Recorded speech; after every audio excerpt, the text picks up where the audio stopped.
Okay, I'm going to do my best trying to explain this. So, this is why you should plant 4-foot beds. Okay? I got a little sample here. Let's say you got a walkway here over here. Now, I have 7 rows in here, but technically I should have 8 rows in here in this 4-foot span. And overall, it still only takes about, you got 2.5 feet there and 4 feet. Basically got a 6.5 feet total with a walkway on one side and your 4-foot bed on this side. Now, I drew this down here. Now let's say you still have your 6-inch spacing for plants, but you want at least a walkway between, okay? So I put the rows a foot apart. So I'm gonna try to explain this. Let's say this is your plant here, okay? And your plant has 6-inch spacing. That means this way is 3 inches, and that way is 3 inches. And then you get a total of 6 inches of the width. So that's why when you put one plant to the next one, it goes 3 inches this way and 3 inches that way. And that's why you need to space your plants 6 inches apart, okay? So if this row is where your plants are going to go 3 inches this way and 3 inches that way. Now I have these rows spaced out a foot. So 3 inches this way and 3 inches that way, that leaves a 6-inch space for you. Now, that's not exactly a whole lot of room. You know, basically you can get like 1 foot in. And that's about it. I mean, that's like really pushing it. I was trying to be in the favor of the single row people instead of the 4-foot beds here. Okay?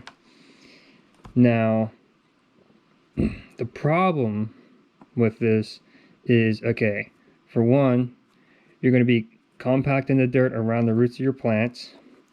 2, this 6-inch spacing between each of these, you're going to have to, you know, because you left a walkway between each one, you're leaving weeds grow up. Whereas if you have like a 4-foot bed and you space them right, you're going to almost have like very little weeding to do within this 4-foot bed, because as your plants grow up, or your vegetables or whatever, it's going to outcompete, outcrowd all your non-one plants, weeds or whatever.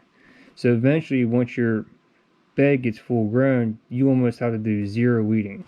Whereas this one, you'll always have to do weeding because you left that space in between the rows where you walk, you know, also space for where your weeds can grow up. So less weeding, more weeding. And then the walkways, you can use machinery, whether it's a rototiller or maybe you space it out for, you can run a small garden tractor in here or something. So you have more versatility as far as doing this job, less work overall. You're not compacting the soil around your plants. And then I don't know if you ever tried using a hoe or any kind of stirrup hoe or any kind of hoe where you've walked. It makes it a million times harder, and your weeds still grow up anyways. So when you go to do the weeding within the 4-foot bed, it's very easy because it's not compacted, easy to pull if you do it that way. I prefer not to pull it. I prefer to use a stirrup hoe or something else of the sort where the weeds don't ever get that big to begin with. But so overall, you save on more space, 6.5 feet with 8 rows, and then with 8 rows here, you got basically 8 feet long. So you're saving on space overall. You're getting more plants in a smaller space, better job of weeding, less weeding, better for the plants because of compaction around the plants, and then also workability. So if you wanted, let's say if you had a 40-foot row, right, or something like that. Okay. The other problem too is basically getting out of the garden, or if you want to show somebody your garden, you're like in a maze, so to speak, where you have to tiptoe around and got to worry about stepping on that plant, stepping on this plant. Whereas this one, you can just simply walk in your garden, check out all the spots, don't have to worry about trampling your vegetables. Much easier to get in and out.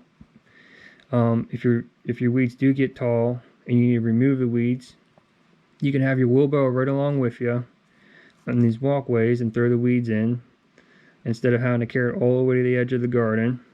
Okay. And then what else that I wanted to show you here? Oh, okay. So for spacing, here's the other problem. When you go to your garden and you go to plant, so I explain here that if you plant 6 inches, you know, it's got 3 inches this way, 3 inches that way. The other problem too, well, if you do continue to do the single row spacing, here's a little tip.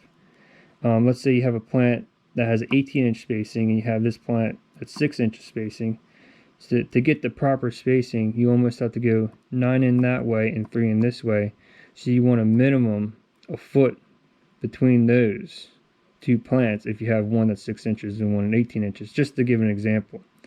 And that's with no walkway. So if you wanted another at least 6 inches between to get a single foot in there, which is pretty much non-existent.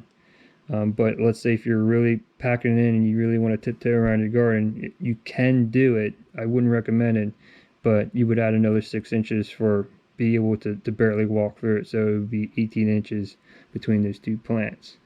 Now, here's the other reason why you want your 4-foot beds. Now here is an example of a garden plant I had one year. Obviously, I left room for, you know, open to if I wanted to change something, or you know, maybe somebody else wanted me to plant something different. So I can make a plan on how I want my garden. You know exactly how many 4-foot beds your garden can hold. And here's one example. If I have a 30-foot row, I can figure out how many cabbage plants I need to fill that row in. So if I ever go to the greenhouse to, you know, buy plants, I'm not playing the guessing game of, you know, how many should I buy.